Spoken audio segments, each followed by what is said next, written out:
Yo, Steve Corbs is lurking. Thank you for the subs. It's been ages since we've been live again, but we're back. We've had IRL stuff to go on. We're doing something different. Instead of gaming, instead of traditional like what you normally see me do, playing something on fancy graphics and killing other people, we are starting a sort of season 2, part 2 of our D&D campaign, which is a homebrew of Mike's.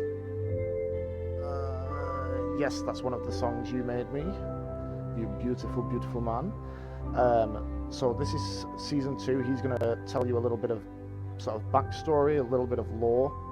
But what you see on the next screen, there is no fancy graphics. It's just that is the game. The windows, it's more of a collaborative storytelling than murdering everyone. But yeah, so look at this fancy little graphic. Courtesy of Captain Danfix.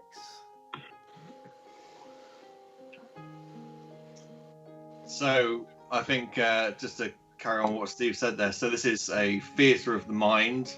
We're not using Roll20 as such. There will be small maps here and there to help you imagine perhaps the areas in which the story takes place. But yes, my name is Mike. I am the Dungeon Master for this 5th edition homebrew campaign of the Fall of Vaybaba. I am joined today, and as always, by Mr. Ben, Mr. Corbley, Mr. Brandt, and Dan, Captain Dan Face. I'm going to hand it over to those guys. They're going to tell you a little bit about their characters, who they are, what they are, and a little bit about their stories. And then I'll tell you a little bit more about the campaign itself. Starting with, as the first person in my view, not necessarily in order of who's on your screen, Mr. Ben. Hello, I'm Ben. I play Mugnif, son of Ushill. I'm a human.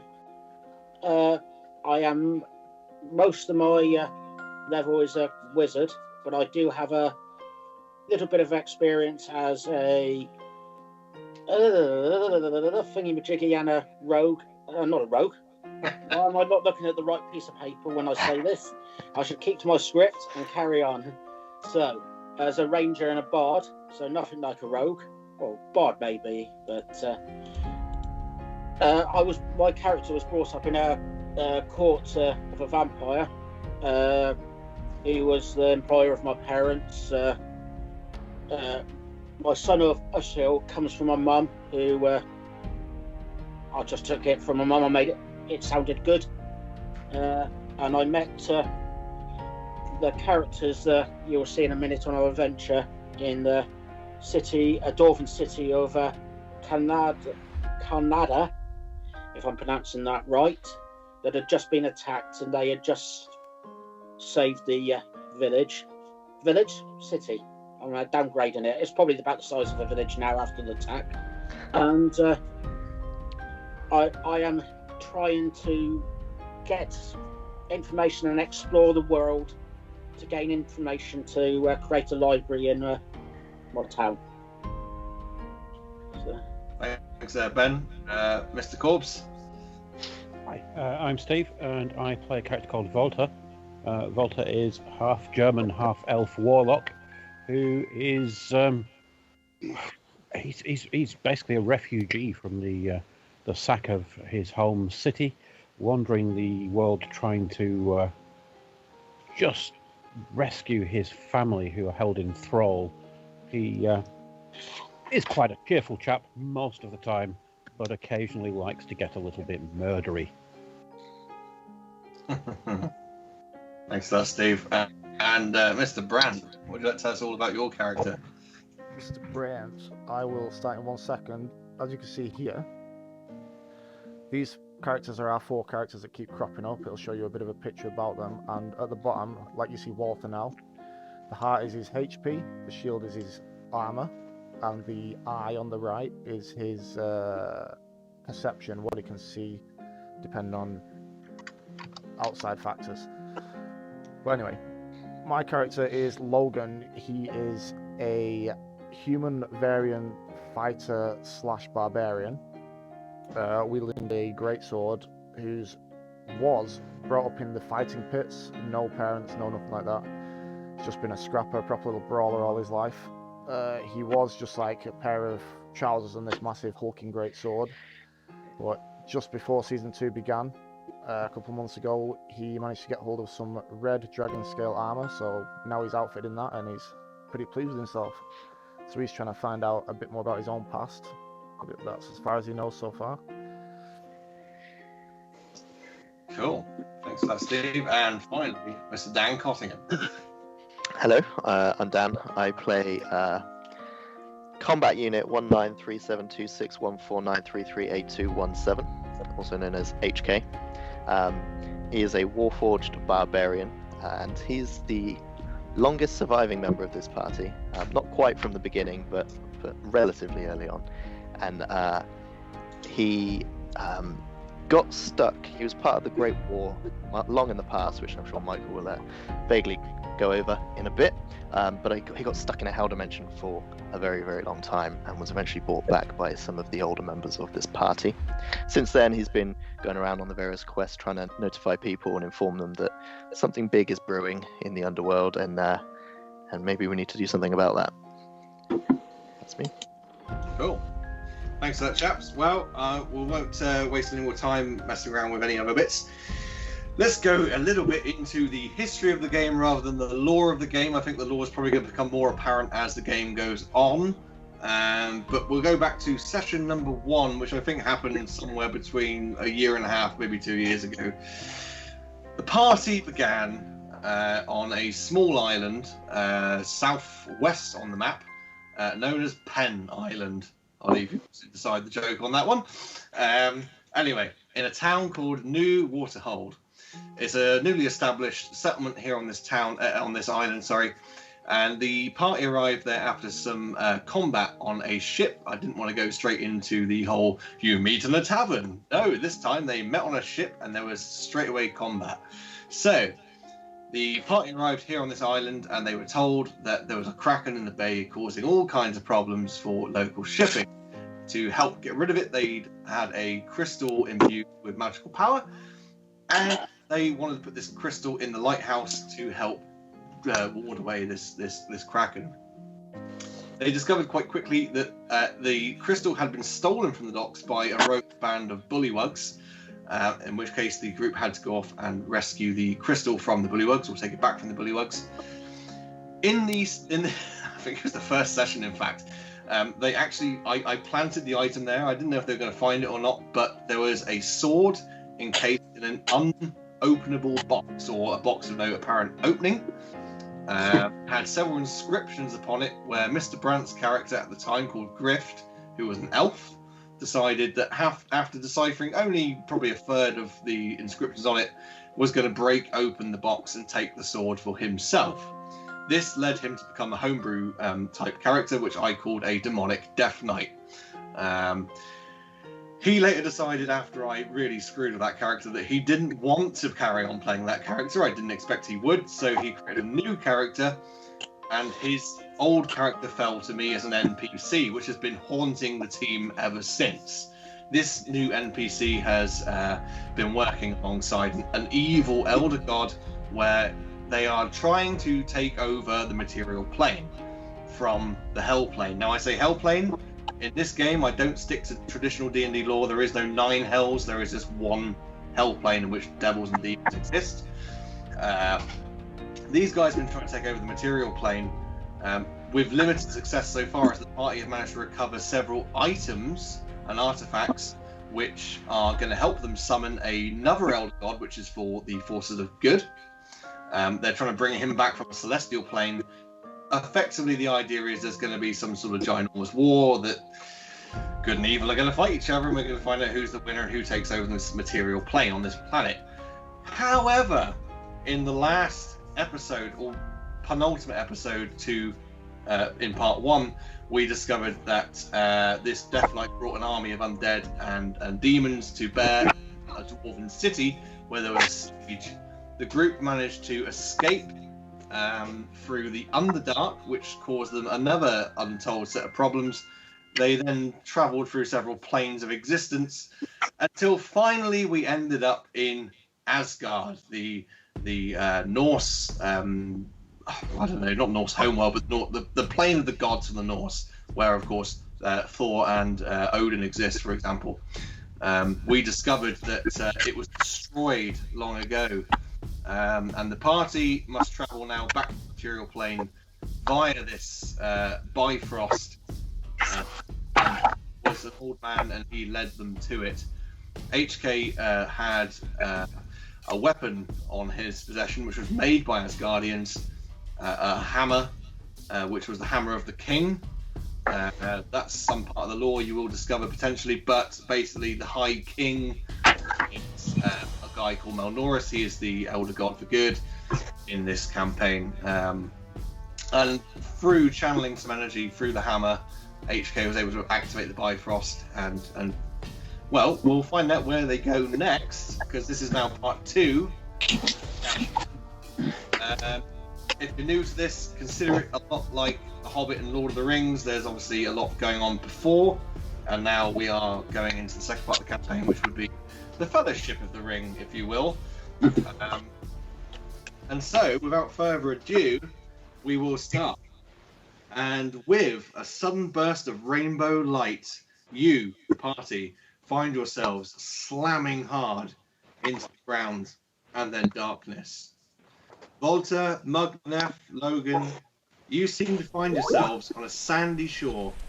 There is warm water gently lapping at your feet, the sun beaming down upon you. You don't seem to be groggy or in any level of pain, but you find yourselves quite easily. And there's a male figure approaching you as you struggle to get yourselves upright. He's got long golden hair, broad chest, and he's wearing very simple but tatty clothes, like he's a castaway almost. But he speaks to you and he says, "Do not be afraid. This is a spell, a dream-like state. My name is Melnoris. I believe you've been searching for me. And I'm using what limited power I currently have to tell you something. I am on the material plane now, but lost on this world, somewhere in the astral space. Find me if you can. We must deal with Narphiliac."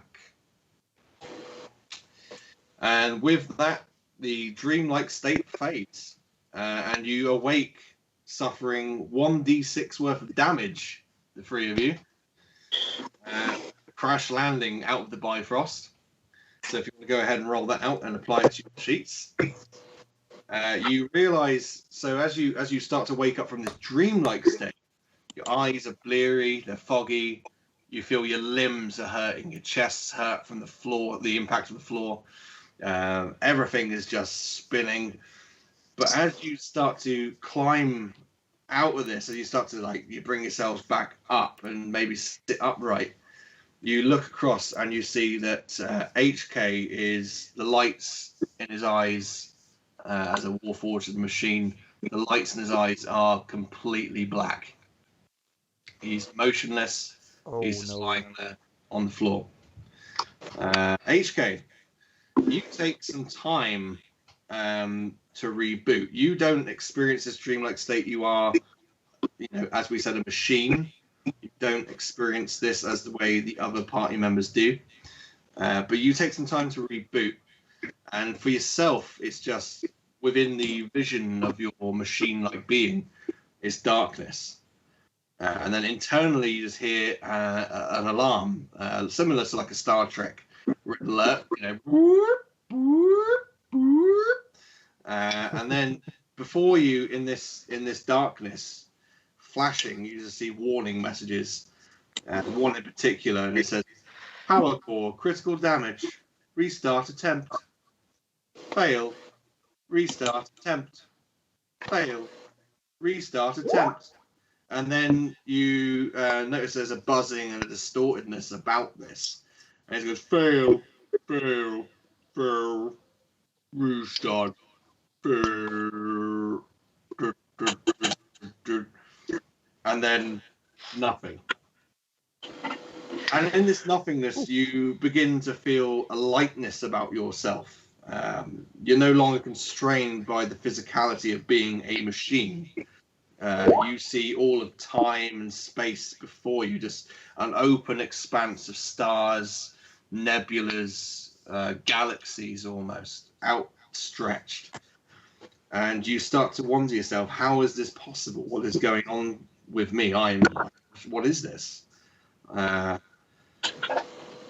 And finally, after what seems like an eternity, an angelic being, you know it to be an Asimar, but an angelic being comes to you from out of this void, and it simply says to you, return to the Creator. It is your time, Keenan. You must return. Finally, after this, you experience darkness and nothing again until your vision flickers into existence, and you notice your surroundings. You notice your comrades are leaning over you and looking at you and wondering what they can do to help you. But you reboot, and you find yourself, and as with everyone else, in some fairly tall grass. For a regular human being of 5 to 6 feet, this grass is sort of waist height. And it's a pleasant day. You are in amongst rolling hills, long grass, swishing in a warm breeze. There's nothing apparently all around you apart from this grass for as long as you can see. Apart from off in the distance, you do notice there is a herd of cows just grazing way off in the distance. And so I leave it over to you. What would you like to discuss? What would you like to do? I'm skipping through the fields. The hills are alive. No, I'm looking down at HK and it's like, you all right there, Tin Man? That was quite unprecedented. How long was I out for? A short while, but you seem back. Seemed to be reasonably functional, yes. Running diagnostics. And running diagnostics, it comes back with system failures here, there, and everywhere. But for now, you just don't seem to think that it's going to affect you too much. Later down the road, it might do, but for now, you're just getting warnings from, this, that, and the other. Slow wiper fluid and things like that. Exactly. It's the fact that activating the Bifrost wasn't really something you were designed to ever do, but wielding the hammer that you have enabled you to do it. It channeled an awful lot of power through systems that just weren't designed to do that. What you all do notice is that when you left Asgard, Thor was with you, but he is nowhere now. You cannot see him anywhere. Good, because that's where I was looking. It was just to double check he was still here, and it's like, what's happened to Thor? Anybody seen Thor? Bloody part-timers, these demigods. What's they wish? I don't know. Honestly. HK. Well, presumably, were you made by somebody? I was made many years ago. The dwarves forged me for the Great War. Is there any? Do you need fixing or remaking, or are you okay? I think our current quest may take priority for now. I seem to be reasonably functional, but I have noted your concern for future praise. Thank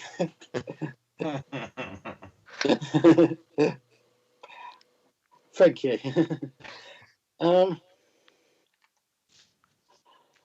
Well, I suppose we. Where well, should now we go I from suppose. here? Yes. Yeah. We should maybe try and find some kind of village or something to find where we are, maybe. Is there any valleys or anything? Or It's, as you said, there's the hills. well, I mean, apparently, as as you stand up and you take a look around, you can see far off into the distance in all directions. It's like being in a field, but like a moorland at the same time. It's just rolling kind of hills. They're not too big that you can't necessarily get a good vantage point and see over the top of everything. It's just an open plain. Like I said, there's cows off that's grazing. HK, do you have any kind of compass in your mechanical being? I could possibly tell you which way is north, but we have no frame of reference here. We could be anywhere. Oh, we within have no Vaybaba. reference, but we can be sure to always keep going the same way, and at least we won't get too lost. Well, No more lost than we are now. You could always make some kind of like a survival check, I would imagine, where you could probably figure out using survivalist skills where the sun is in the sky and Yes. try and ascertain. It would take some time, of course, because you'd have to probably set a stick into the ground and using rocks, you're at the passage of the sun, you know which way the sun goes. So.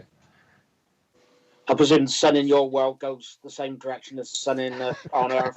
Yeah, to be honest, I've never put any thought in all this time. I've never put any thought into it until right now. And no, I think the sun would probably go east to west as it does right here. Cool. There's one going each way. Yeah. It's the one which is farthest from.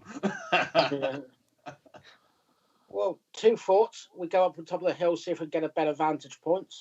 And yeah, I mean, you can see there are hills which are higher than where you currently. There is elevated ground beyond where you are. We go into one of these valleys and see if there's a river, and then follow it downstream, and hopefully end up with a civilization. I could maybe send my familiar up in the air to see if there is anything. Bumpsy, off you go. Oh, that thing don't half give me the creeps. It's fine, it's very friendly. I think You have an unnatural connection to that thing.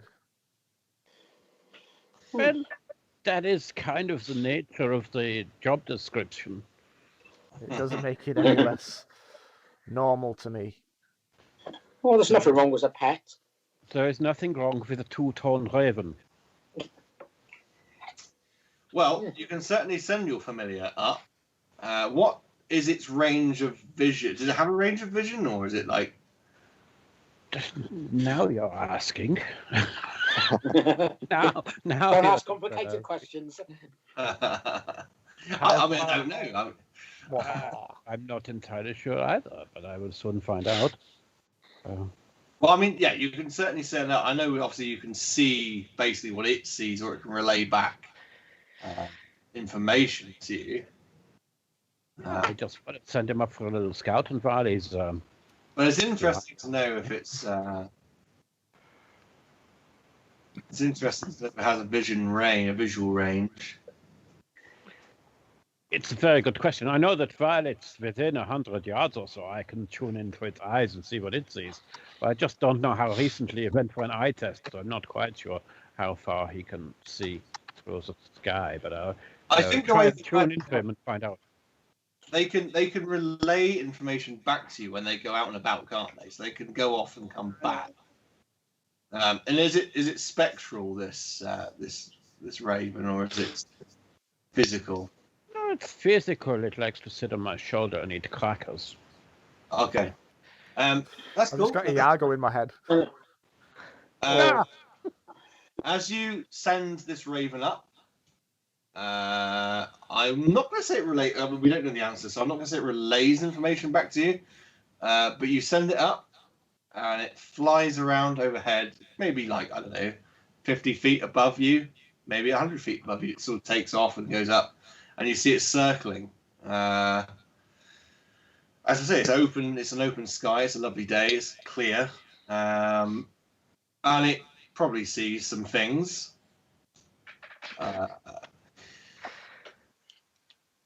What you You're not notice giving is anything away here. Us, another. us. Well, I mean, until I have information on does it see things or does it not, because I don't know, and I'm not going to go checking it out right now. You can see from the ground as it's up there, another bird picks it off. Only this bird, about 100 feet in the air, you can tell this bird is massive. Bumpsy! And it just, I mean, this thing just comes out of nowhere. It's just like, let's say you've got a beautiful sky you can see from Mars, and this thing just, it comes in, just has a go at this familiar. So if it's familiar, like I said, if it's physical, then this thing's got food. If it's not, if it's just like a spiritual thing, then it just goes through it, no problem. But I'll get to go and get my crossbow out, and it's like realise I probably won't be able to take that bigger bird down, and it's like I lower it. You know, I don't quite know what you want to do with it, because it's not really a raven. It's merely some kind of creature of the magic users underworld that looks like a raven and acts like a raven. So I don't know quite how tasty it will be, but yeah. So, I mean, this is what I mean. Is it a conjured? Like, is it an illusion or is it a physical thing? That this? It's a summoned physical sort of. Imagine it being an imp crammed into the shape of a raven sort of thing. So yeah, so whatever this ginormous bird thing is, it just whomp comes in. It takes this raven that you've summoned, and it takes off away again. And you just watch this thing, and it kind of like it just circles out over the distance, and it seems to gain altitude, but it is massive, whatever it is. I Is a also raven want like a writing desk? Say it again. So when is a raven like a writing desk? When it's as dead as that. He will come again, don't you worry. We have ways of bringing him back. It'll be fine. I want to do a nature check if that's all right, just to see A, if I can work out what that big bird is, and B, Big bird. see if there's been any Massive yellow bird just stomps the ground. Well, I mean, you are probably the most learned, so yeah. I mean, you can make a nature check and see if you can like figure out what that is. Go for And it. also, I want to work out if there's been any thoroughfare through here, whether it's animals or more bipedal species, Yeah. and what direction they're going. Actually, for what? 21 and a natural. Okay, 21. So first of all, looking at the floor, look at the ground level. You can take a look around, and you can see game trails going left, right, and center. You can see where like there are just massive corridors through this grass where these herds of cows have been roaming all over the place. You can see where cows have been eating this grass, which is way lower than everywhere else. You can see where they've been bedded down. There's areas where it's completely flat. But in terms of this thing that just flew overhead, that's a rock. It is a gargantuan bird. It's a massive monster. And you know that they were brought in by giants. They were created by giants so that they could effectively take on dragons. They could rule the skies over dragons. They are that big. They're nasty. And there is one Fly. circling overhead right now. Yeah. And it's Wow. just taking what was like familiar right out the sky. Do you know these Morgan's going to be like, kind of like going into what you would, like a modern day army crawl, like, because you said it's waist high grass. Yeah. And start making his way towards the hill, I guess. Yeah. It's like I went, oh wow! Get down, lads. These used to take on dragons. Oof. Yeah. So, I mean, you can drop prone if you like and start heading towards the higher ground if you like. I'll look over and just go, oh, what are you doing down there?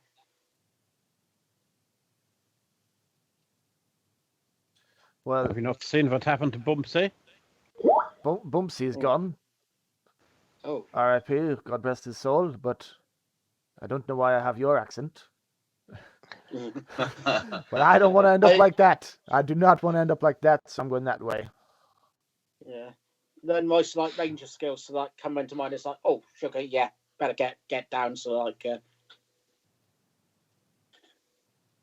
So, I mean, you guys. Go on. Go on, Ben. Come Ben. I was about to say, oh,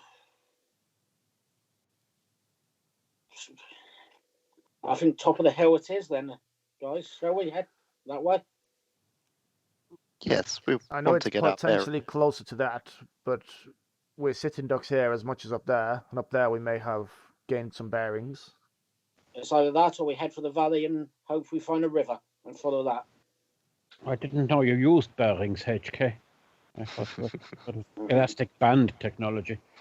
You have to wind him up on the back every few half hour. Well, if the group's decision is to head for higher ground, I can direct you that way. My question was an open question to the group. A suggestion is though. Yeah, I mean, we want to know where we're going, right? Yeah. And to be honest, I wouldn't mind getting a better view of that. Whereas it's magnificent. Let's get a view, see if we can see any sort of landmarks or anything useful. If not, we'll Go head and rescue Bumpsy.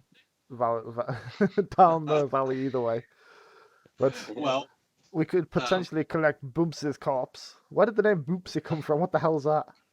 it's definitely dead. I'll put it to you that way. It is definitely dead. This raven is dead. It's a dead raven, ex-raven. It's It's gone fine. to see its maker. Fine. A little smoke, a little brazier, a little bit of magic. And It's it'll be like- back as good as new. It's okay. It's like a train heading at full velocity into a goat. It is dead. I have seen some very deadly goats. Oh, did it have horns? Because that might stop it. Well, anyway, you guys, you drop prone or at least low, and you start making your way to higher ground, so you can sort of get a better lay of the land. You are aware of this thing. It's not circling you as much. It's just you can see it circling, and then it kind of like just drops off away. I would say even with Ben's was it a survival you gave me earlier, wasn't it? Nature. Nature. You could. Oh, nature. Oh, okay. It goes off away into the distance. I was going to give you a direction, but if it's just nature, then I won't. But it goes away off into the distance, and you kind of, as you make your way up and start climbing, you come to the top of a hill, which is quite high up, quite a good altitude really for the island, sort of the land you're on, and you kind of just look away, and you can see off in the distance. I won't give you bearings because no one's offered to check for bearings. You can see there are a couple of landmarks up here, and one very, very obvious one which sticks out like a sore thumb to you. I'll get to that one in a moment. You've got a way off as you're on this hill and you look down, a way off to your left. I mean, you can see all the way out to sea from up here. You can tell you're on like an island. But you can see out to sea, and it's it's miles away. But you can see off to your left is not a city, but a large settlement, like a town, a large town, a small city. And you can see on the water, just way off in the distance, there are ships coming into it, square-rigged tall ships. And sort of more central, but sort of off to the right, you can see there is something below a cliff face. You can see there's smoke rising, and then as you look way off to the right, there is you can see a village. But for the first time, you see something different. You see a village, but there's like an outcropping of trees, like a small woodland there, and you can see all that from here. You're way high up. You're quite far up. You would have taken some time to get up here, and it's going to take you, I mean, to the closest point, either this village with the trees or this larger settlement, it's going to take If you heard, what you assume to be the rest of the day to get there, if not a bit longer, because you don't know what time of the day it is. You just crash landed here and you have no idea where you are or what time of the day it is. The sun is fairly high in the sky, so probably about midday. But you've come from alternate planes at the moment. You have nothing to reference besides where the sun is. So it's entirely up to you how to proceed. But there is one really major landmark which you can see because you've kind of like shimmied right up to it. There's a stone golem just stood there on top of this hill. And it's just it's an inanimate state. It's just stood there and it's kind of not doing anything. It appears to be powered down. And it stood on top of a stone circle. oh, Ooh. This could be useful if we are able to control it. I'm looking around. This stone circle, So you- what is it? Is it just literally a circle of rocks, or is it like a big Stonehenge looking thing, or is it a... What do we see properly? It's like a so you see the golem stood, and it's like a round plate that stood on top, a stone plate that stood on top of.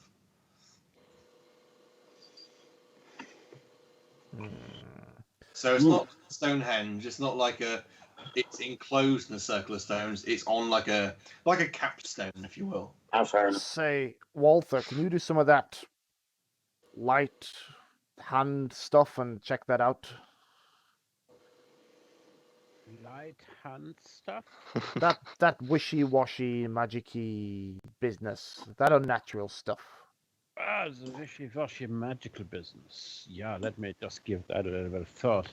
I will just cogitate what I might be able to do. I don't know. It's just unsettled. Yeah. Not entirely sure what I can do with this block of stone, you know. It's one of those things. Oh.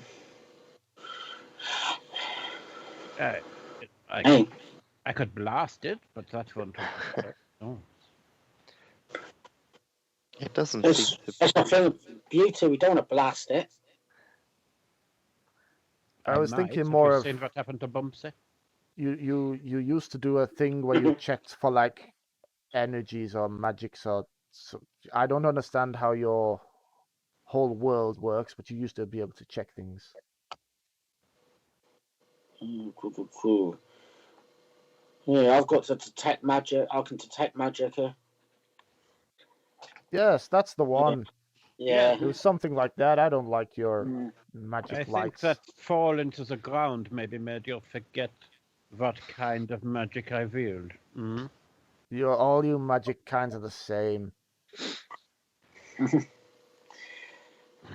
Oh, you should try it sometime. It's amazing. Logan, there are many schools of magic. Perhaps you would like to know more. I mean, Would you like to know more? I'm not against the idea, but it seems we're in the wrong situation right now. But there's nothing I've met that I've not got by with just this. And he taps his big sword, great sword strapped across his back. Indeed, violence seems to solve most problems. I suppose I could busy myself with maybe an arcana check. Let's have a little see if I can have a shufty at this thing.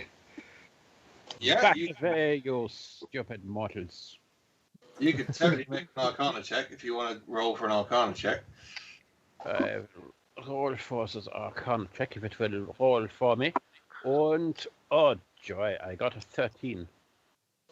Modified or unmodified? That is a modified 13. Okay, that's cool. I'm gonna pose that just because I don't know what you should get. Yeah, no, you kind of so you're looking at it and you know that golems are a magical creation or a construct. You can't quite tell what is going on here, though. You just cannot fathom it. You can't go, oh yeah, I know I know what's keeping this thing here, or I know what its motives are, or what magic means. You just can't tell. But Fair. what can I give you for 13? You know that there is some kind of spell upon it, but you just don't know what. Thank you. Ah. This creature has a purpose in this place. It has been placed here, but I don't know why. It is veiled in the mysteries. Is there any wording or anything around it at all? Or near it or on it? Or Say that again, Ben. I didn't catch any of that. is there any wording, script, pictures on any of them? Why don't you give me an investigation check and check out this landscape feature?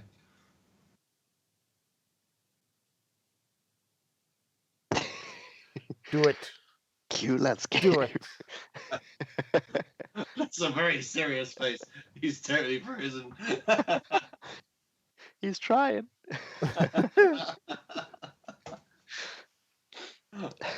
Oh no. That's such a concentration face. That's beautiful. That's going to be like a nat 20 plus 20. Oh no. Oh no. Let's go to the Be Right Back screen. Back in a moment. Technical issues. Fuck.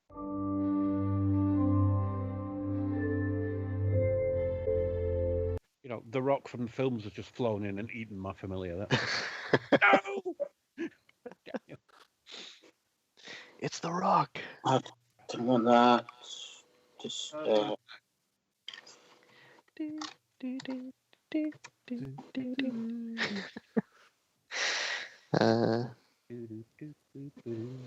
Hey, we are back again. A little technical issue with the connection, but we're back and we're all in the right place again. Yay! Yahar. So, Mugnuth was doing a check, and also welcome Drac Cosplay. Take it away. So yeah, basically Mugneff was doing a check, and then the ginormous bird came down, swooped him up, and he is now dead. You got salute. Yeah, that happened. No, it didn't. Mugneff was doing, so basically, Mugneff said he got a nat 20 in that moment where he froze. I made a joke saying, "Oh, I bet he got a nat 20," and then he added 20 to it. He actually got a 20. So annoyingly, yes, you see everything there is to be seen about this monolith that's happened on this hillside. There is indeed inscriptions upon the stone circle or the stone slab that the column stands upon.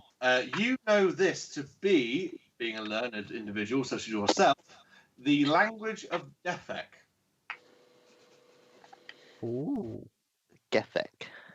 Is that one that anybody knows? Gethek. Dethek. You are very, very unlikely to know it is ancient Dwarvish. Hey, HK, what can you make of that in your database thing? He can't. I speak common.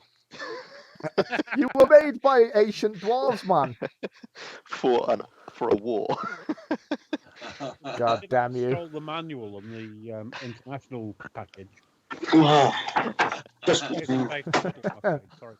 Yeah, sorry, HK doesn't know this one. But Mugneff knows. HK. Mugneff knows that this is Defek. It's ancient Dwarvish, but there's no way of deciphering it here right now. But I do mention that to the team. Well, you know that, and of course, Volt has discovered that there is some kind of spell upon this golem.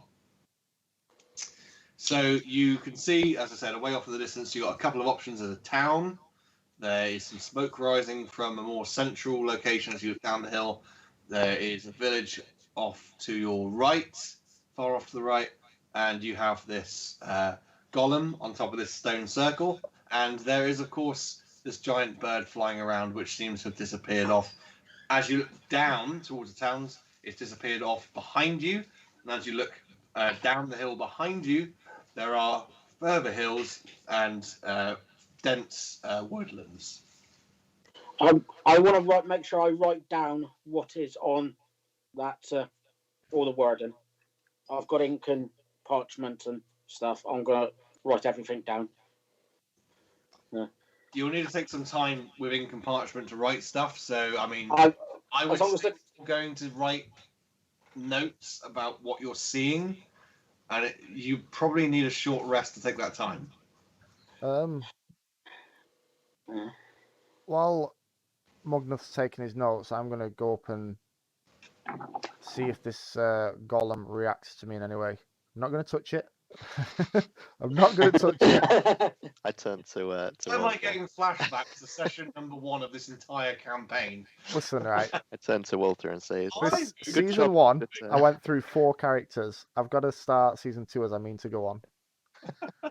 I was literally going to say it's a good job Leaf's not here, but like you're just channeling him. I'm just channeling Leaf. Oh, look at that big thing that's really bad. Should I touch it? It doesn't. Yes, I You should. never said it was bad. It's a stone golem. What do you think it's going to be? Well, it's not doing anything to us. I just wanted to see if it reacted, or whether it warned us, or whether it did nothing, or just what does it do if I go up to it but don't touch it? As long as you don't touch it, nothing happens. the wording says, please do not touch. On pain of death.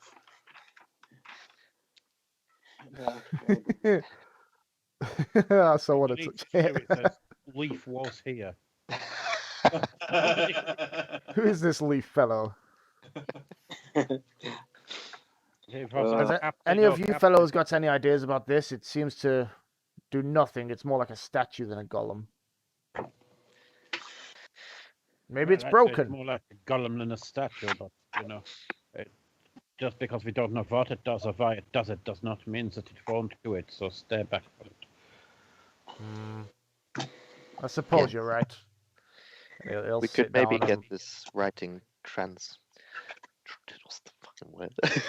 Translated. Translated. I was going with transcribed. We could get this writing translated.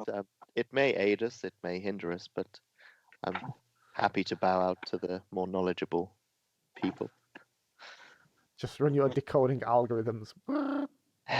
May we call it Dwayne? The golem? Yes. We can call it Dwayne. I like where you're going with this. I've always wanted a pet rock. Oh. Either that or it's just a Johnson. Jesus Christ. Okay. What is it? So What we're is not it? touching. An hour in. It took us an hour to start getting shitty, so, we're doing well compared to normal. Okay. So, any thoughts on whether we go down to that settlement down there or the little village? I mean, there's smoke, there's sure to be fire and food. But whether we're welcome or not. Well, which particular one are you talking about? There's a place with smoke, there's a village off to your right, or the larger town off to your left as you look down the hill. That's what I mean. Trevor's I think closer. the smoky place or the village may be better to find out with less people around, less people knowing where we are, rather than just barge into a city like, yo, where the fuck are we? Well, you tell me which way you would rather go. The other argument to that is, of course, you're much more likely to find somebody knowledgeable who might understand this silly dwarvish malarkey, bloody dwarves. In a bigger town, maybe there might be a scholar who might know these things. I don't know. So, Are they you like speak equidistant? sense. You do speak sense. Oh, yeah. I briefly managed to catch some of that busy while I'm doing it. Wouldn't there be somewhere in that port, as you said, big enough? Should be somebody down there who can. To answer Dan's question real quick, from your current vantage point, the larger settlement everything seems to be miles away, but you could probably reach the larger settlement by nightfall. The village, you could probably get there early evening. and wherever that smoke is further beyond that village, and you could probably get there just after nightfall. It doesn't seem like a huge place, but it's definitely like far enough that it's going to take you the rest of the day to do it. And you can kind of tell that from the sun's position, you are probably, I'd say, midday. Well, the both of you spoke a lot of sense. I suppose the city makes more sense to the thing that killed the poor little parrot. I don't fancy being out here at night Yes. with that still around. So, city, if you're all in agreement. Yes. Keeping our eye on the balls, there's more likely to be someone there that knows of Man Norris's location. The astral plane. I know not how to get there myself. Then let us depart. Mugnath, have you wrote down your little scribbles yet? I think if you want to do that, you're going to need a short rest. You're going to need. It's good. I don't think there's any way with pen and paper you could or a quill, you could write down stuff that quick. I'll go. Do you want to just get some food a minute? I'll tell you as soon as I'm ready. This can't be rushed. Well, if you want to do a short rest, then obviously you all took a D6 of damage, so you can roll out a short rest. So you can roll out your hit dice if you'd like to. Nah. I'm gonna No, leave it's that. fine. I landed mostly on my raven. I think Mugnath's the squishiest, I believe. Very likely. Very likely. Oh, yeah, I am. Yeah. Definitely. So yeah, short rest it is. Oh no! What do you mean? Oh no. I'm Short just rest it isn't. No. I'm just trying to bring up my map for that town that you're heading towards, so I've got a reference point. But Incarnate's like, no, you're not doing that. We like it when stuff works. That's okay. It's not working. It's taking so long. I think probably because I'm using all my internet to do this. So never mind. We'll ignore that, and I will make it up as I go along. No, I know roughly where things are in that town. It's fine. I've got a list. I have a list. That's cool. In Just fact, wing it. I do have a picture on my phone, so that's cool. So you head in that direction. So you take a short rest for about an hour.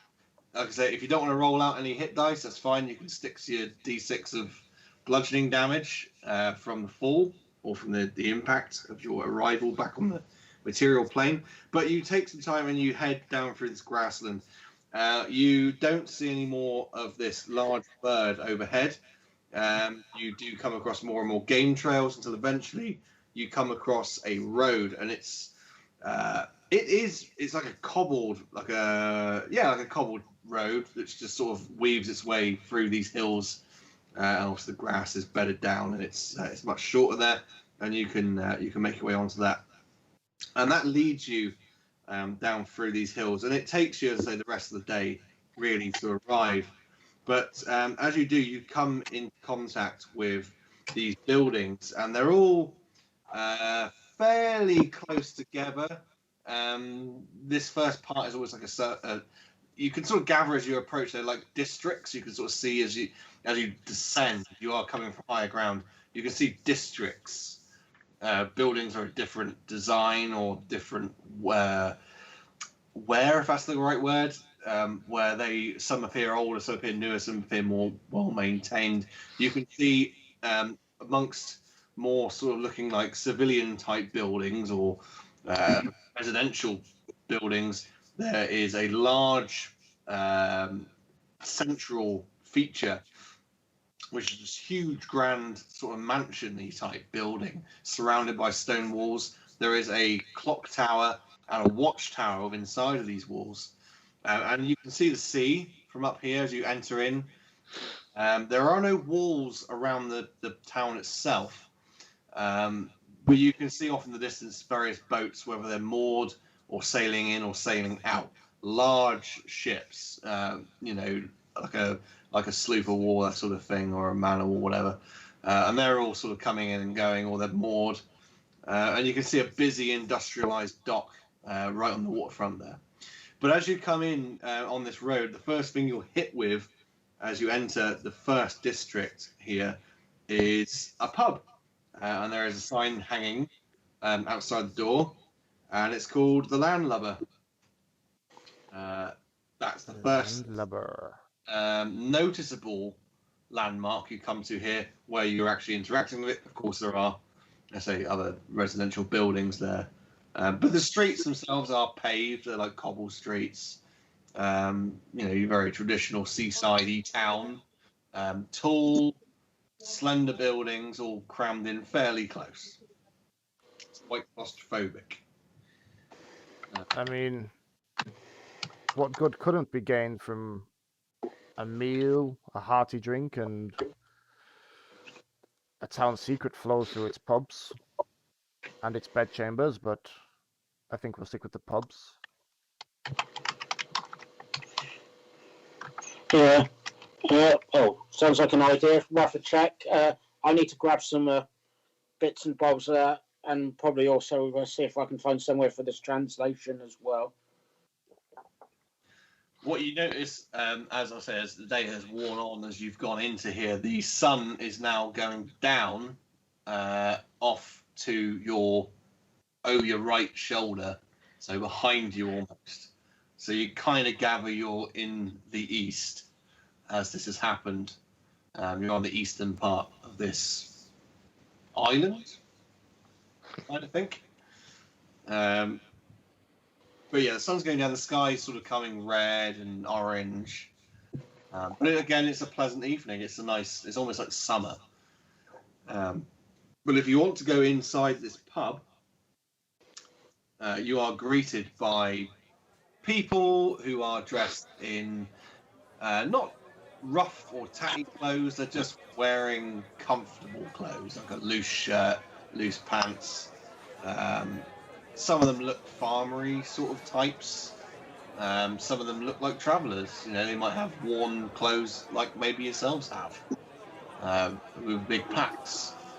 But everyone is drinking ale, and it's a very traditional-looking building. It's flagstone floors, beams across the ceiling, a roaring fire in the corner. Even though it's summer, there's a roaring fire. They always keep a fire going. Is what you gather from this place.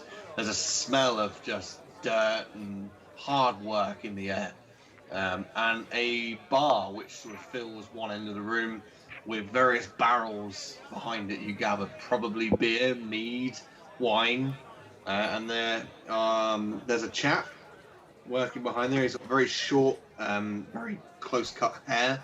He's overweight, but you can tell at some point he was probably quite muscular. His arms are quite big, his shoulders are broad, and he's wearing a really dirty white shirt. Like he's been wearing it for days whilst working in here. He's got a tatty waistcoat over the top of that, and sort of like baggy cord trousers tied with a rope around the waist. And there's a woman who's there, and she's looking dishevelled and dirty, unbrushed hair, unwashed, and again sort of similar clothes, just a waistcoat with a dirty looking shirt and some trousers, but that's all you can see from behind the bar. Is this place predominantly like human or humanoids rather than other races, or is it a bit of everything? Or no, you do notice that most of the clientele, in fact if not all of the clientele, are human. There isn't really anyone else other than humans in this pub. The worst kind of pub. So again, Do you think they sell brandy here? Brandy? Let's go find out. He strolls up to the bar, like, an ale, a brandy if you have it, and whatever these two want. And he signals over to HK and Walther. I could use some deionized water if you have some. this bloke behind the bar just sort of he's sort of cleaning a mug and into the mug, and he carries on brushing up, and he goes, "I'll be with you in a minute, all right." And he carries on brushing up his mug. He goes, "Right, what is it, brandy? You said." 8 silver. No problem. I thought it was my change, and He's having a brandy. I want an ale, a deionized water, and 8 silver. Ale? Ale. Do you ale? 2 silver. I'll give you 4. Give me 2 of them. Right, no problem. Mark off 4 silver. He starts So, pouring away on the This barrel behind. deionized water. I've never heard of anything like that. Okay. What's water? What's water? You live in a seaside town, so A seaside. It's like, let's just go for a walk along the pier. What do you mean? I don't get it. Is there by any chance a well nearby? There's, vet stuff at the bottom. A well? What's a well? It's a little hole in the ground where you put a bucket and get water, I still don't know what. You mean that wet stuff? The sea? The not quite there as is a bitter sea. version. I'll make do with what I have. There's a reason this is called the Landlubber. Don't like the wet stuff, you see. But I do beer. Do you do oil? Oil? No, nobody drinks oil around here. Do you cook in it? Fat? To be honest with you, we don't do a lot of food. What do you some do? food. There's like bread and You call bread a there's meal? I like to slaughter my own meat, you see, and then I just like put it on the fire and then give it. And what meat are you slaughtering? Well, today's special has been cow. Cow? You mean them cow out in the fields in the hills behind you? Yeah, we do sometimes go up there and poach a couple. So what about that big beastie birdie that's sometimes flying around up there? Does that not bother you? Oh, we don't. Yeah, we kind of like hide away from that thing. That's not a good thing, that ain't. What is No. that? I think I've heard of it called. What do they call it? a rock. It was called a big bird. A big... Oh, this is very informative chat. So may I ask you what the big stone statue-looking guy is on the top of the hill? Oh, that thing! Oh, he's been there for years. He's been there since, oh god, my old man knew about him. Oh, he's just a giant on the hill, we call him. Does he do anything? He has been known to lash out a few chaps if you get, too handsy with him. Ah. So, where are we? What town is this? Ah, this is Waterhole, mate. We're in Waterhole. Yeah, you're on an island, mate. You're on an island. This island is in fact called, when I can find my notes, Buckwin. Buckwin Island. Ah. I don't suppose you've heard from the travellers and such in here of a fellow called Malnoris? Never heard of him. Never heard of him. Of course you haven't. You look either. What's You've your never name? heard of water. What's water? Water? Oh, you're on about that bloody stuff again. It's the sea, mate. Yeah. You know, the lack of smell coming from us, it would be the same from you if you used water. I don't know what you're trying to say. I don't smell. At least I was going.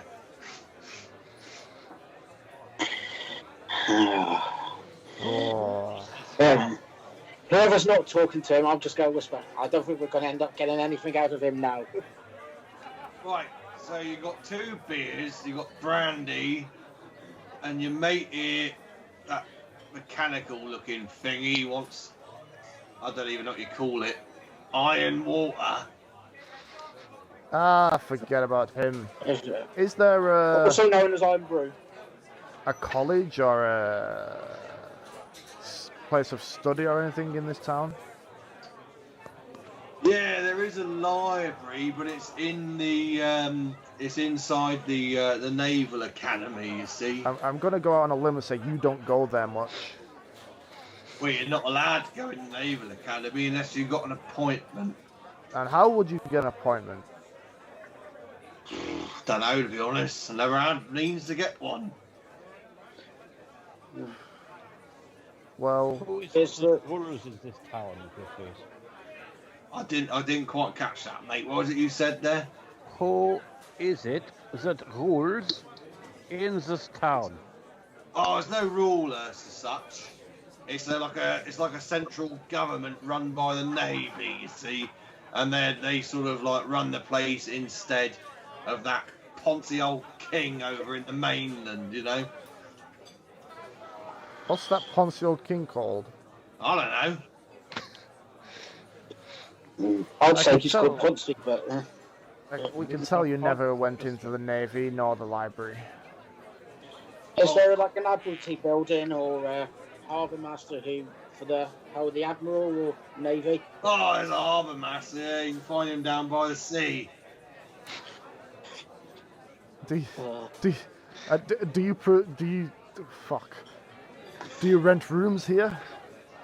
Yeah, you can have a room if you like. I ain't got very many. I don't What, know. Five gold a night, and if you want, you can have a wall to go to bed with you.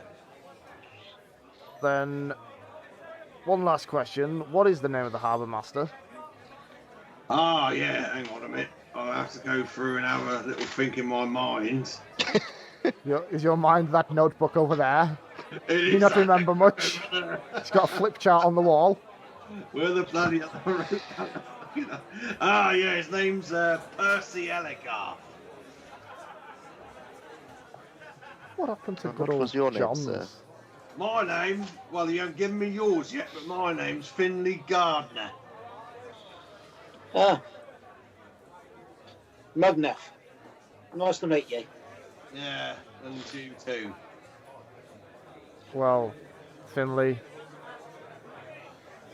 thank you for all your, yeah. I'll just take that room, thank you. There's only one, I think, What? at the minute. There's only one room. You have Well- to share. I guess. I mean, yeah. Do you want a whore each, or are you going to share one? I'm fine without one, thank you. What about the rest of you? I'm trying Yeah. to get down, you I'm know. fine, thank you. So you I got lack big the things. implements. Do you want any food? Please. What? Got anything else other than just bread? Yeah. Meat? There's the He cow. has car. There's the cow he slaughtered, hanging over the fireplace. A bit of your finest cow and bread then, please. Well, that's all right. I tell you what, give me 40 silver pieces, or yeah, and then you can help yourself as much food as you want. Probably 40 do. silver for a bit of cow? And some bread, and and you can have all you want. All right. What about 30? Give him a persuasion roll. I don't even eat car. Persuasion. It's okay, HK, we can extinguish one of the lamps and you can have the oil from there. 13. Well, if we could have all we can, it's like just one of us have to pay. Don't shout over the top. Sorry, Steve, what did you say? A 13. 13. So, What did we say? 40? 30 silver pieces. And help yourself. Come on. Off That you does pop. apply to us all, yes? Yeah, you can all have some. So it's all you can eat. It's all you can eat, mate. Yeah, it's all you can Come eat. on, let's get out of here. We need to move along. You're getting out of here, I'll sell your room. No, just over. No, just to the cow. I mean, away from. Oh, right. Okay. There's a bad odor around here. Well, that could be any one of the number of scumbags in this place, mate. Indeed. I've already got up and started walking away. I'm going over to the cow. I'm following Mugner. So what you see is at the fireplace. I mean, it's not a huge fireplace. It's a moderately sized one, probably about, I don't know, 6 foot across, maybe like 3 or 4 foot tall, and there's just meat hooks with just bits of beef just hanging off of it in front of the fire. And just Wow. people just grabbing bits off with knives, scraping bits off, and just helping themselves, really. And just beef just dripping on the floor, and it's quite gross, but I mean, at the same time, people seem to be enjoying themselves, so... Mm. I guess No. I'll make some kind of beef dripping sandwich-esque thing. Well, yeah, I mean, the bread itself is brought to your table. And when you say table, the bread is brought over by this woman who just sort of chucks it on the table and coughs in your direction and just walks Oh, away. nice. Yeah. Real nice. I still try to say thank you, but probably don't get into it because she's walked away by then. Yeah, pretty much. Yeah. Yeah. Oh, this is the first drink I've had for a while. I'm going to prestidigitate my cow clean. I think I should need. I'm literally just gonna eat this thing that he says is cow and just retire for the night. Go down No, to the good, my harbour friend. master in the morning. But why did you pay for room in this flea-infested pit of doom when we have tiny hut available to sleep in warmth and comfort? I mean, why did you let me pay for a flea-infested hut in this tiny, horrible place, and not tell me about tiny hut 10 minutes ago when I was talking to Senor Stink over there? Well, I thought it was funny. I mean, I Oh, guess. oh, I suppose it adds to our adventures. Something else for me to write about. It may add to our adventures, but it takes from my coffers. You have very little left in your coffers. It's okay, don't worry, it's fine. I was only asking anyway, it wasn't a criticism of your glorious leader, wasn't. Well, Uh, you'd all like to retire, you. yeah. Drink- I do say I want to go and get some stuff in the morning as well before we go down to the... If you Oh, want that's- to, if you have any more drinks, then you can reduce your coffers by the equal, the amounts we already discussed. 2 silver each for beer, spirits 8 silver. But when you retire to the room, you head up some stairs, sort of sweeps off the side of the bar and up above. And you end up in almost like a loft space, and it's not that there are several rooms, there's one big room with bedrolls just on the floor, and they are uncomfortable, they are filthy, there are stains of natures, you have no idea what the hell they are. Oh, wow. And there are maybe 1 or 2 other patrons here who are enjoying the pleasures of the flesh. What, in our room? Yes, it's not your room, it's a communal room. They didn't really mention that to you. Thought When you it came. meant us for... And they don't pay you any attention, you just kind of walk in and you look about the place and take it in and look at your disgusting bedrolls, but, it doesn't get... No one pays you any notice, they're just doing what they're doing, But you can certainly take a rest for the night. HK, I guess, shuts down and doesn't really do very much. Myself against a wall. Walter, Yeah, I was going to that, say that. I'm going to have everything behind me and up against the wall. is that tiny hut still an option? This is worse than the pits we used to fight in. This is worse than a travel lodge, yeah. May I join you in your tiny hut, please? Yeah, of course, you're all welcome in the tiny hut. It will just take a couple of minutes to stick up and put up. Do you want to set it up in here, or do you wish to set it up outside? I'm outside. The stench in here is unbearable. Yeah.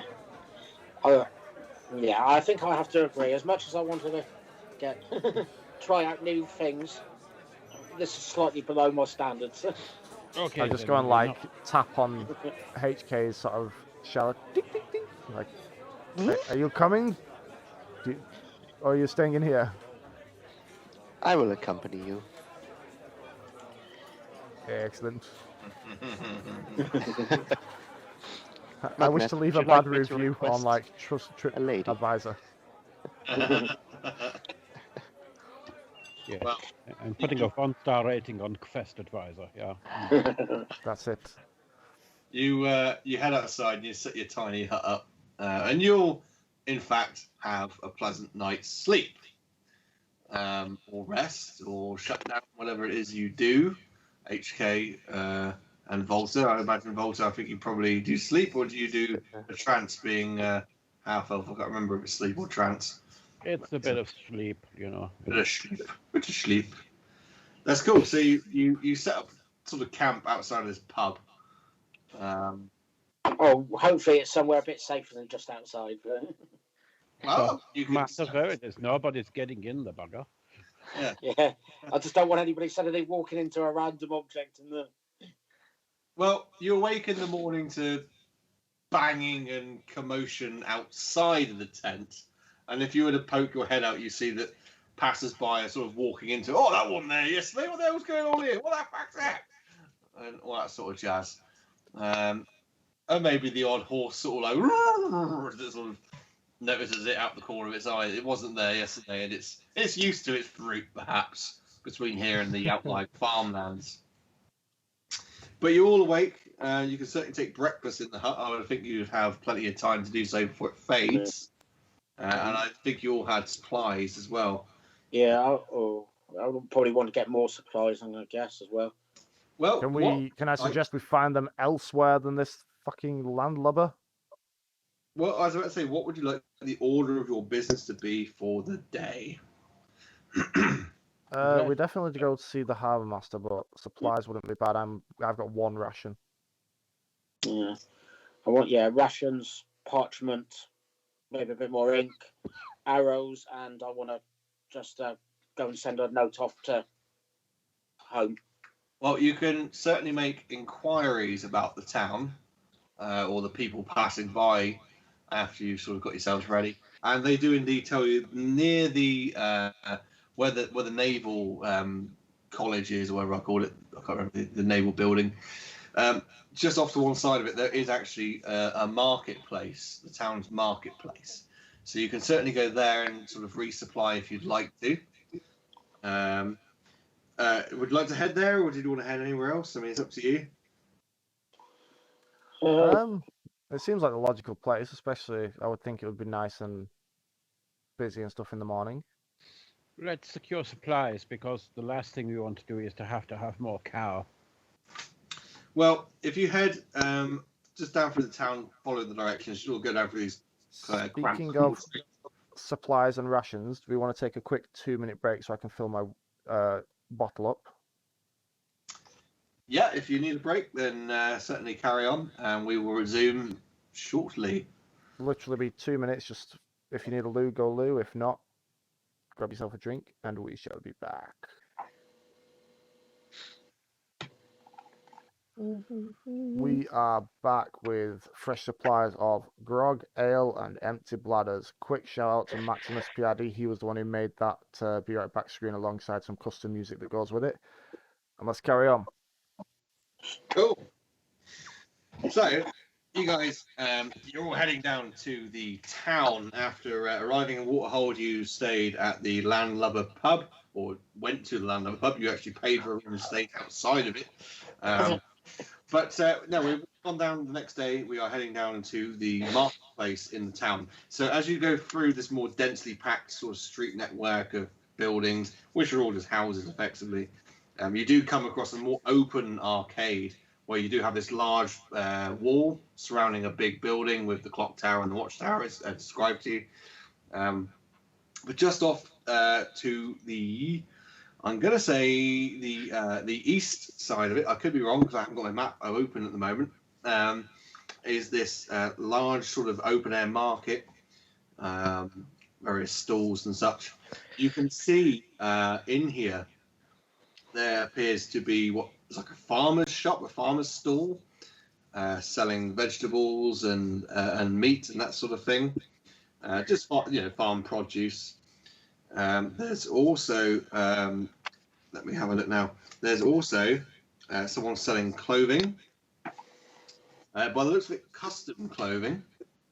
You can see someone that seems to be selling items of a more arcane nature. And I think you've also got a general supplies stall in there. Supplies!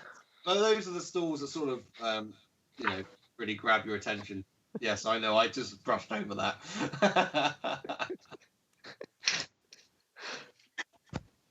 Those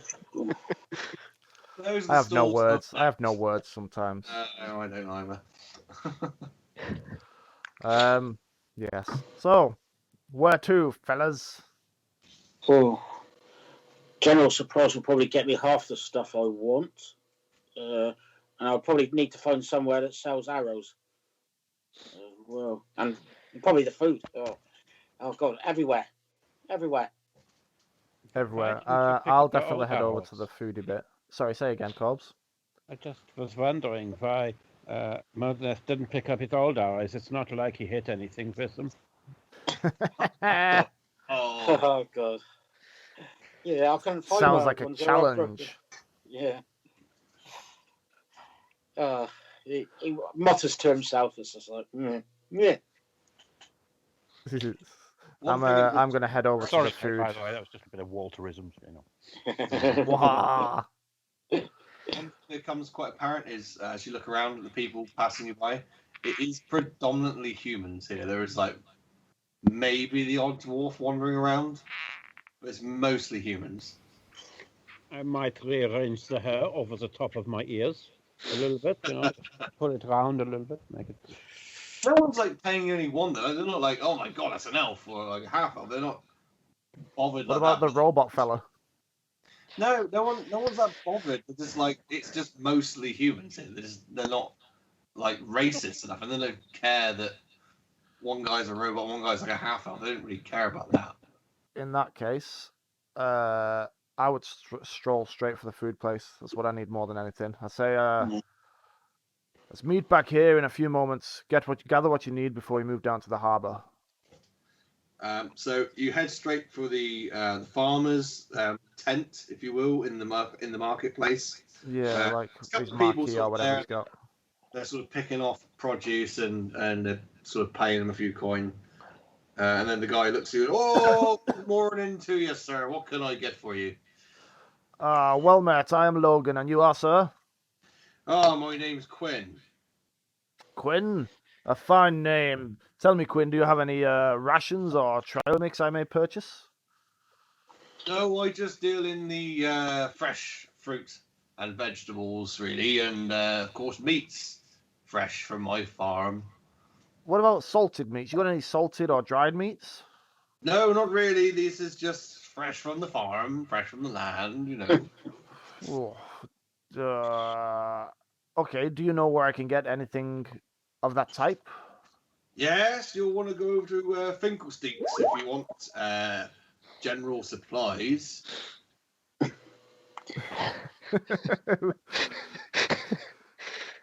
Over to where, sorry?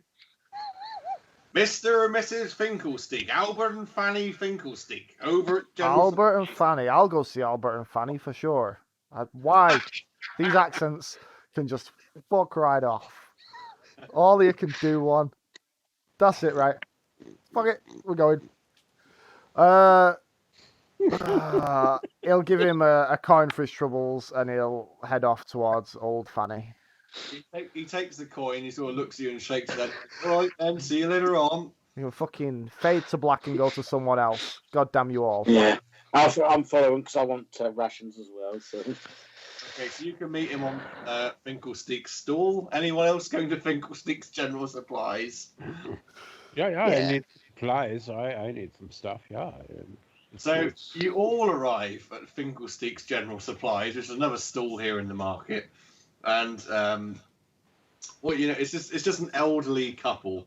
They're both human. They're just elderly. They're wearing the woman's got like a bonnet, and the chap's got a flat cap.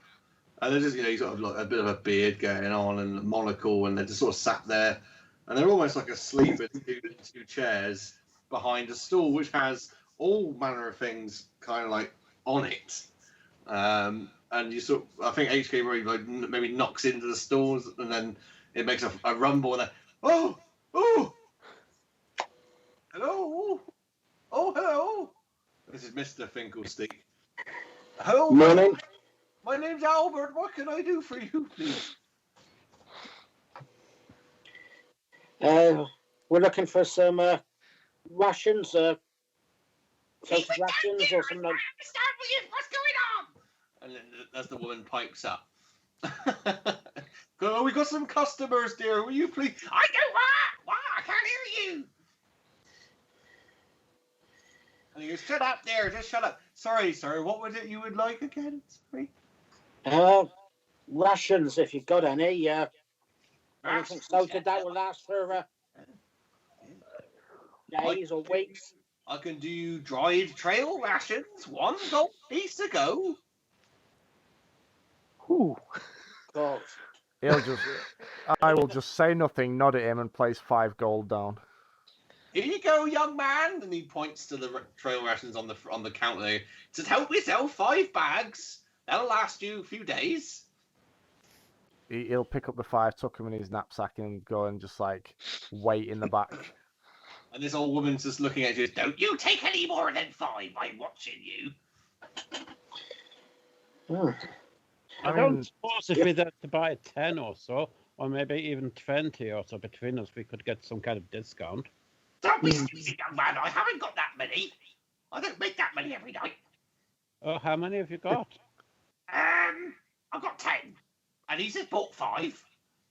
Are you from the People's Front of Judea? Never heard of it. What about the Judean People's Front? I've never heard of a place called Judea. Now, what do you want? You bought my 5 rations. 5 more to go. Are there any women present? Oh, out of curiosity, do you know who? Clothes. I've got water skins. I've got some tents, some bedrolls. I've got some. Well, I can supply you any number of different satchels, like a thieves' kit. I don't know why I tell you that. I've got like all sorts of different kits from the player's handbook. Just whips out this like ledger that she keeps stock of, and it's just got like the picture on the front of player's handbook. It's just a big book. She's like, I can give you This big a Sans toolkit, a thieves' kit, an adventurer's kit. And the husband's going, what are you talking about, dear? Oh dear. I'm just going through the stock list, all right? Oh, you sound like a couple that would supply the Navy here with all your stuff here. We do supply the Navy, yes. We've given them lots of different things, you see. They always come to us, that lovely Admiral. He's always around here. And that would be Admiral, what's his name? What? Admiral who? Admiral? Oh, his name? Well, it depends on who you want, really. There's Admiral Sir Lance Hubrit, or there's Fleet Commander Lord Josiah Allgrit. Can you somebody write that down? Because I'm going to forget that. I can't write it down for you. Josiah Allgrit. Yeah, Josiah. And he certainly does, Josiah. Oh no! No! Admiral, what's his name's the other one? Who is the other Admiral? That's the Fleet Commander, Lord Josiah Allgrit. Or you got Admiral Sir Lance Hubrit. And the old man just sort of stood there and he goes, hello, can I help you? Yeah. Yes, I just paid you for 5 rations. Can I have them now? Are you being served? I turned to him like, I've just paid you for 5 rations. Can I take them, please? Did you? Oh, Yes. Yes, certainly. Yes, please do. He'll reach down and get another 5 rations. Yeah. Out of curiosity, who does supply? It's Billy stealing. Out of curiosity, who does supply the Navy with all their food and stuff? Lady on the other stall with the DM's handbook. What navy? Well, all the ships that come in and out here. And Somebody's got to supply them, we're supposed. he looks at his wife and says, we got it. What's he talking about? I don't know. Oh yeah, the navy. What navy? Those blokes from all the boats. Oh, I don't know. Who does supply them? And he looks at his wife again. Who supplies the navy? Well, we've given them bits, haven't we? And then they just get the rest from trading. Oh, well, there's your answer. I look at the guys thinking, I'm sure we can get stuff for cheaper at theirs at a wholesale. I'm literally going to start walking away due to the fact that I just fleeced these guys and their dementia-ridden minds. Thank you, Fanny and Albert. Yes, thank you, Albert. Truly, you are the Messiah. I'm not at all a naughty boy. Thank you very much. Whee. See you later then. And you can hear in the distance as you walk away. I'm pretty sure we had more trail missions than that. We walk a little bit faster. Yeah. As we get completely out of sight, I'd like hand them out to the group. I'll give 2 to each of the others. So you're handing out your nuts. I give 2 nuts to each of the other. Well, Each trail of you rations 3. are like trail rations could be stuff like dried fruit, nut, could be jerkies, that sort of thing. Maybe even like beans. Beans keep pretty In well. the spirit of an old friend, mine shall be pocket bacon. Desiccated raven. Desiccated raven. Anyway, you 3 Yeah, chuck 2 rations on your sheets each. Ooh. I don't need them, but okay. Yeah. Okay, then the other 2 can put 3 on their sheet and you get 0. Okay. I'll be on the lookout for some deionized water for you. I've still got 8 rations, apparently. The other traders of note were a cloth or clothing maker and a shop selling what looks like arcane items. The rest is a larger sort of market at large, but I mean it's just selling just stuff like things you would if you owned a house. Like there might be one selling rugs and one selling porcelain. So would I be able to find any arrows or parchment? Porcelain. Well, you didn't ask at the general supplies, did you? So. Yeah. You going back there? You're going on your own. Yeah, the 2 old people go. I gave up on that, but any others in the other shops, it was just like. Yeah. Well, I mean, the first one was a food one. Yeah, the first place was the farmer's market or the farmer's stall. I said there's a place that sells, or it looks like custom clothing. There's another one that sells magic looks like magic items. Then you got that general supplies you just been to. Yeah, I decided I didn't want to look at any more into that. I'm sure if you look around, you might be able to find, probably not in the market. It'd be more like a blacksmith's, probably in the town that sells things like weaponry, swords, arrows, etc. Arrows. Oh, The yeah. magical items shop might sell parchment. You never know. Mm. We could Well- maybe go there. I always like. Well, I'm a happy good to have them as a character, have a wander around to see what I can find, and say I'll be back in a couple hours. Well, if you Depending want, on what you want. you want to break off from the group, or do you want to go to the magic item shop? Magic Or items. If the team are going there first, I'll go there, see if there's any parchment, and then Right. Okay. go off if there's needs be. Right. So I mean, you arrive at this other stall, and it's again just a tent, effectively. Like you find an open air market. And there is no one apparently here, but there are a few like bottles of tonics and such on the front. And then as you sort of approach it, you hear a rustling behind the counter and like the sound of a box scraping along the floor, like a sort of sound. And then finally, pop, pop, someone jumps on top of it. And you're quite surprised to discover a gnomish man stood there. He's got really wild grey hair all over the place. He's got a very unkempt, bushy mustache. He's got a very dirty suit on. Like he's got like a jacket, a shirt, like a really fine shirt, and and it's all very plain. It's like a silvery grey, but it's very dirty. And he looks up at you and he starts twiddling the end of his mustache. All right, how are you then? Oh, marvellous. Marvellous. How are you? I'm very good, thank you. How are you? What would you like? Well, personally, I'm looking for parchment and arrows, but I don't know about the rest of these guys. I can do some parchment. How many pieces would you like parchment? I can do you a bundle of 10, and it will only cost you 5 silver pieces. Can I have 5 3 bundles, please? 3 bundles? That'll be 15 silver pieces. Thank you. And he takes the money out of your hand. Is that everything? Would you like anything else? Look at my wares. I've got all sorts of crazy things here. And you see various bottles lined up on his desk. I've got some things behind my desk that might interest you if you're interested in looking at them or at least hearing about them in my back catalogue. I'll look at the other guys. I am always intrigued by magical items. What do you have available, sir? Well, I think our pointy-eared friend there might be interested. I get a certain sense about you, sir.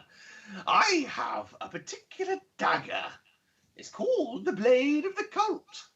It's something that I think I get a sense about you. You might be interested in this sort of thing.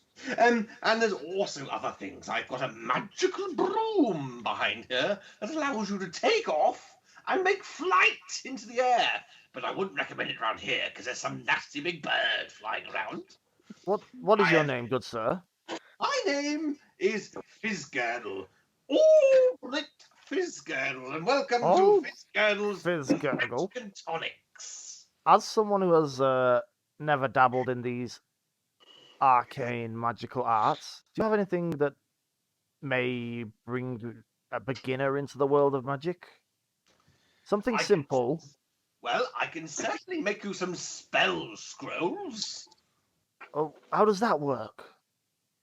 Well, it's very simple. You see. Wait. He's gonna kneel down to you and be like, just tell me how it works. I'm trying to impress the other guys. So you're sort of going behind the counter to kneel down next to him. All right, let's not take it there. But yes. And he looks at you. What are you doing behind my counter? Get out, or I will turn you into a frog. Oh, can you teach me how to do that? No. Oh. How do these spell scrolls work? Well, if you can tell me roughly what you want to do, I can find a spell which suits, and you pay me some money, I inscribe it onto a scroll, and it's a one-use magical item, you see, that you can cast at any moment's notice. Of course, during your turn, in initiative phase, and if you have the required requisites. An initiative phase? Yes. My turn? I didn't know that you could rolling leave. dice in this world. I know nothing of these dice. Well, then, Anyhow, it so might be of any use to you. I tell you what I sometimes have trouble with. When we go on our adventures and our journeys, these fellas often do wavy magic stuff, and some of them can just see. I see nothing. It's just dark. I want to see in the dark. Oh, I could certainly do a spell scroll with a cantrip light upon it for you. Oh. What did that set me back? 300 gold pieces. Can we come to some kind of deal? Absolutely not. It's magic here. Oh, I haven't got Leaf's character sheet open, so I don't know how much money I've got in there. You haven't got any of it. We have the crew has survived. You joined us, my darlings. You know something that might be of very much use to you? We What's are that? next to the sea, after all, and we are on an island. Do you have a boat? We used to have a boat. Oh, used to? That's a shame. I can provide you with a magical boat. It's called a folding boat. Oh, I'm interested. Itself near water when used. and you can use it to sail the many seas of this fantastical land. And if a scroll of light was 300, how much is this folding fucking boat?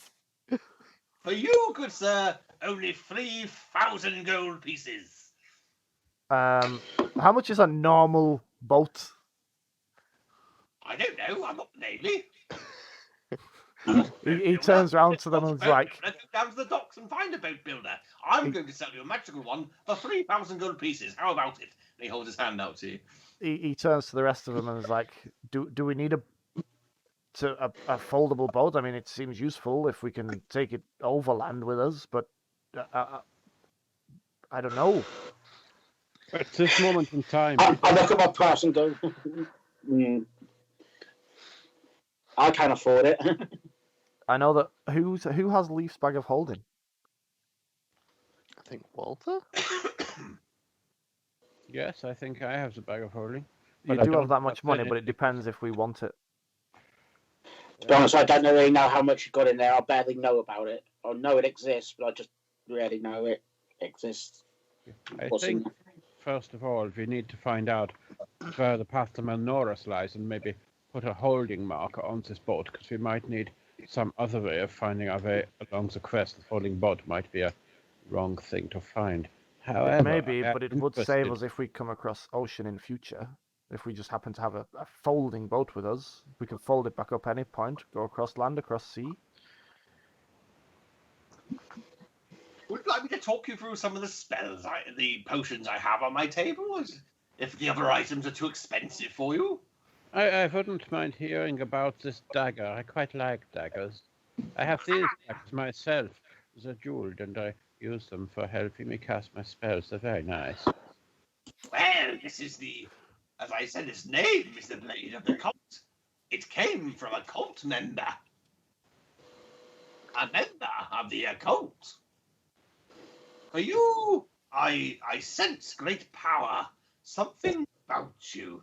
And as he's talking to you, sort of see his eyes are sort of like focused and start to shift in colour almost. He's like, yes, I notice something. 20 gold pieces for you it is, if you want it. Yes. But besides that, I do have the broom of flying. There is a folding boat, as I say. I have potions of flying. I have potions of healing. I have potions of water breathing, very useful when your fold-up boat might collapse on itself. And I can also have crafted for you something all more useful. Do you ever struggle with communicating over vast distances? We sometimes struggle to communicate. We are stood next to each other. Logan will turn to him and be like, with all the planar travel we've been doing, this might be useful. Yeah, I agree. It's good. Well, I have the ability to have crafted for you at a very moderate price of 25 gold pieces each, messenger rings.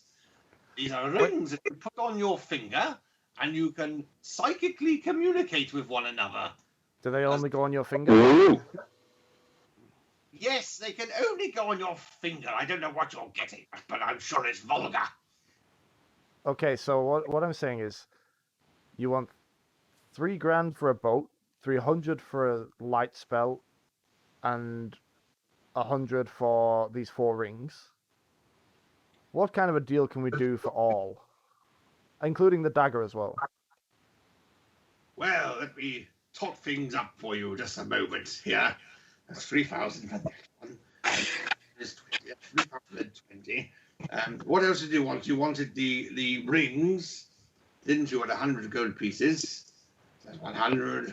That is 3,120. Was there anything else you wanted? Was it the boat, the blade, and the rings, yes? And maybe the light spell. Ah, okay, that's great. I can do all of that for, let me just add the final amount up, because I'm not very good at mental mathematics, but I will do my best. That is 3,450 and 20 gold pieces. I mean, that's not a huge discount considering how much we would be spending with you. That's absolutely 100% no discount. Because you, sir, I don't like you. You come behind my stall with no invitation. I don't like you. And that's all there is to it. Well, what if we were to just take them? Haha, you could certainly try, but I don't recommend it. Guys, come on. You're not going to be thieves here. There is a limit as to how many magicians we can possibly fight in the go. No, it's not. Might I just maybe examine this dagger of the cult one of to those myths. see if it... It's not him. It's not Marlon Manson. And he takes up something behind his desk, and it's covered in like a shimmery purple silk kind of like covering, and he places it on the desk in front of you, and he uncovers it, and the blade itself is like Stone Age blade. It's just a stone which has been chipped Like away. napped. Napped. Yeah, to make like a sharp edge. And it looks really worked, and it's sort of fastened onto a wooden handle with leather bindings, and it looks unremarkable, completely unremarkable.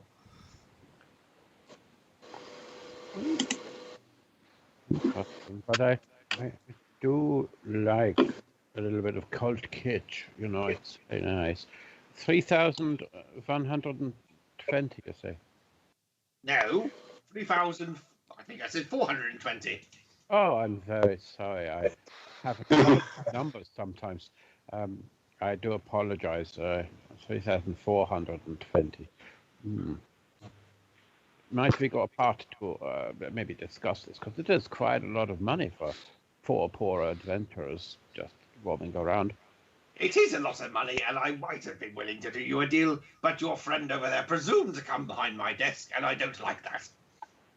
I humbly I can't apologize, and he like prostrates himself down on one knee. And not only that, I saw him stealing off the other table over there. What? If I punished him in some way that was amusing, would you perhaps reconsider? Wait, what? Yes, you could certainly bring him to my dungeon this evening, and we could punish him together. I was thinking more of an Awful. immediate punishment. You might find it amusing, and if not, then no harm, no foul. We could give it a try. What do you think? What have in mind? Where are you going with this? I'm going to prestidigitate your trousers cold. I'm going to chill your trousers down to 0. And, Talk about blue balls. If you could chill him significantly, I might be willing to knock the price on the head for everything else, and you pay 3,000 for the belt. well, you know, I give it a go. I've not agreed to this. No problems. It doesn't matter. It's your trousers that would have to agree. That's fine. I don't like stealing of old and demented couples, I'm afraid, you know. It's one of those things. You know? How are we going to do this? Prestidigitation basically just chills an inanimate material. So you're telling me my pants are now frozen? For an hour. Fuck! Does it do any damage? No, it doesn't say. It just says you chill, warm, or flavour up to 1 cubic foot of non-living material for an hour. So he's got cold pants for an hour. I suppose you could have had flavoured pants, but I went for cold. I'm literally gonna hop around and attempt to pull them off and just be in my undercrackers. It's probably warmer. I was going to say. I like fall Get over, your pocket yanking pants. it off my like. He looks at Volta and he's like, yes, very amusing. I would like to have seen them frozen to the point we could probably crack them and they fall off. and he's left. You can hear them In like more crisp as they embarrassment. pull off, like they've been left in the snow. Like he like falls over, pulling it off his foot and stuff. But at least he has removed his pants, which pleases me greatly. Oh! For 3,000 gold pieces, you may have the blade, you may have the boat, you may have the messenger rings. But that is all for 3,000. I'm not doing any more. Oh, and that scroll of light. It's a one-time only thing. It's a bit expensive, really, I must admit. But still, costs money to make these things, doesn't it? I agree, dear sir. I do agree. He'll look at you and like through very gritted, chattering teeth, like, "Thank you for your business." Has the 3,000 gold. Nothing's handed over until you give me 3,000 gold. I guess we'll have to mark off 3,000 gold then. You've got the balance of the bag of holding. I Right. don't have access to it right now. Someone just make a note because it's on my other character, my old character sheet that got murdered. Don't blame me. Don't play. You Got a killed note. him 3 times, 4 times, 5 times. That's not my fault, is it? Yes. You're just By rubbish at definition. doing death saves. But one of the times was, what happens if I touch this? 2 of the times were what happened if I touched this. So, No, 3 Come because on. I got my hand cut off the 3rd time I touched this. yeah, Okay, so if you have the 3,000, which I'm assuming you do, you hand it over, and he hands over the items. He does say to you, okay, so the first one he takes out is that blade, which he hands to Volta. Volta, I will tell you now, I created this item just for you. I didn't want to steer you in any direction, but I did create this one just for you. Didn't want to steer you, but this blade is drawn to you. It sees into your very fucking soul. Take it, buy it, fucking will- have it now. I'll take it. Has he finished? Right. I'll send this to you probably via just messenger. It's a +1 magic dagger. I explain what it looks like. It requires attunement. It enables your fiend to come out of the shadows, and it also and is also bound by a psychic link to you via the dagger. It allows the comprehension of abyssal and infernal.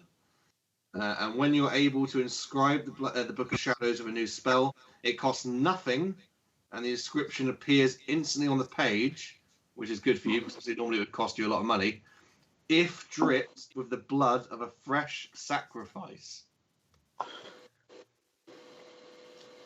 So I'll send that all to you separately, so you don't need to worry about noting it down. What else did you have there? You had a folding boat. That is. Did I not make a note of where it came from? Nuts. I think. Where's my DMG? That other shopkeeper has it. The folding boat is a specific item. I will tell you what it does. A, B, C, D. CHI. Let's just Google it because I can't be bothered to look for it.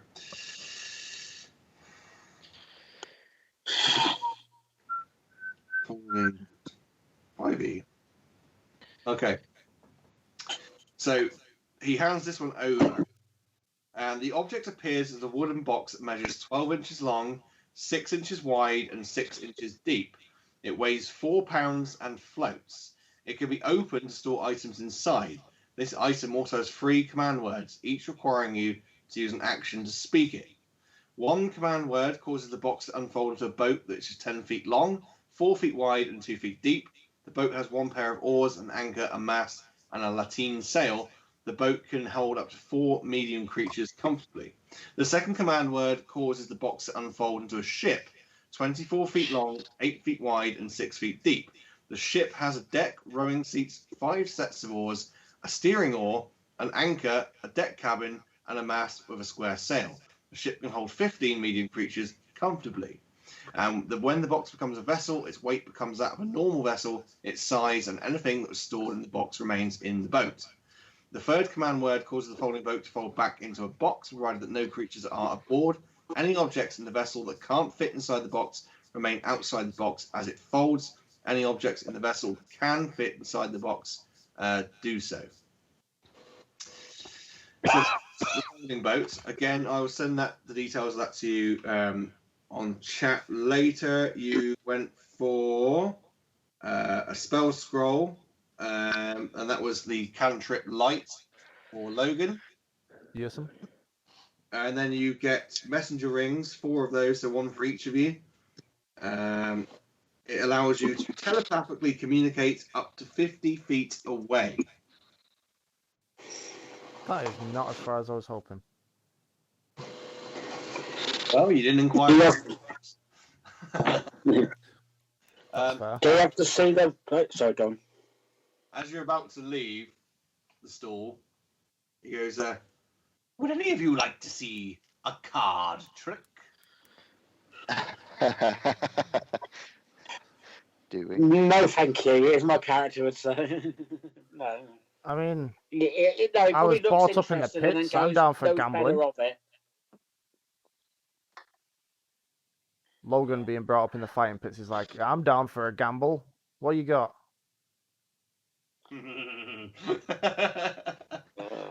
I have in my possession a deck of many things. Ooh. Session. And what are we betting? Oh, God. What was that, Steve? What are we betting? Well, you can draw a card from the deck of many things at 5 gold pieces a go. Of course, some cards may benefit you, some cards may not. I've never been one to back down from a challenge, and he slams. Please say 5 gold. Yes, I do. He slams 5 gold down on a counter. You must shuffle them, mind. I'll come and watch. I'm interested, but yeah, I'll come and watch. Okay. I didn't actually think you were going to take it, but that's fine. When do I not touch things? That sounded wrong, but R.I.P. Logan, yes. Draw. So you put 5 gold pieces down, and he says, "Very well." And he takes the card from the top of the deck, and he places it face down on the table. Hang on. You said I get to draw from the deck. No, I didn't. I Yes, said you did. I you said don't. you get to have a go on the deck of many things. You said you get to draw from the deck. It may be good, it may be bad. How do I know you're not swindling me if you draw it? Okay, would you like to go again? I don't know. It's Yes, entirely up to you. It I, could be I would like to draw again. Oh God. if you insist. And he takes the card and he places it on the bottom of the deck. Okay. Take the card from the top, if you will, and reveal it to all of us. Ecosystem. Thank you very much for the follow, Duckman. And he, Logan, pulls off like about the 3rd, 4th card, something like that. No, you take the one from the top, not the 3rd or 4th. Oh, I'm with you. Sorry. I had a notification at the time. Okay, he takes this card from the top and he puts it down on the table and he's like, "What now?" So you guess what it is? As you flip the card over, you see flames. Oh no. And that is hot anger, jealousy, and envy are but a few of the possible motivational forces for the enmity. The enmity of the outsider can't be ended until one of the parties has been slain. Determine the outsider randomly and assume that it attacks the character or plagues his or her life in some way within 1d20 days. So I think what they're saying is you have to pick someone who is now your enemy. Do I have to tell them who it is? No, but you have to kill them. Within how long? 1d20 days is what I go from this. So are you rolling that or am I rolling that?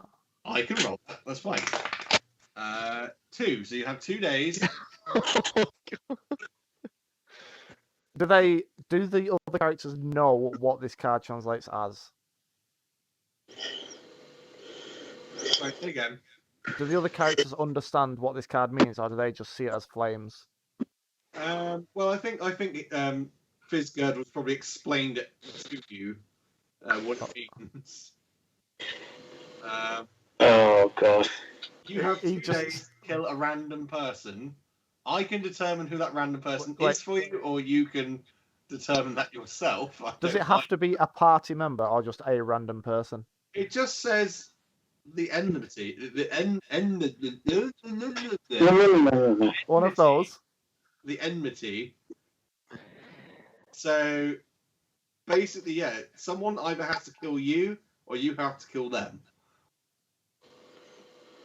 But it doesn't say whether it has to be one of my party members. It doesn't say it has to be one of the party members, no. What's the card called? Flames.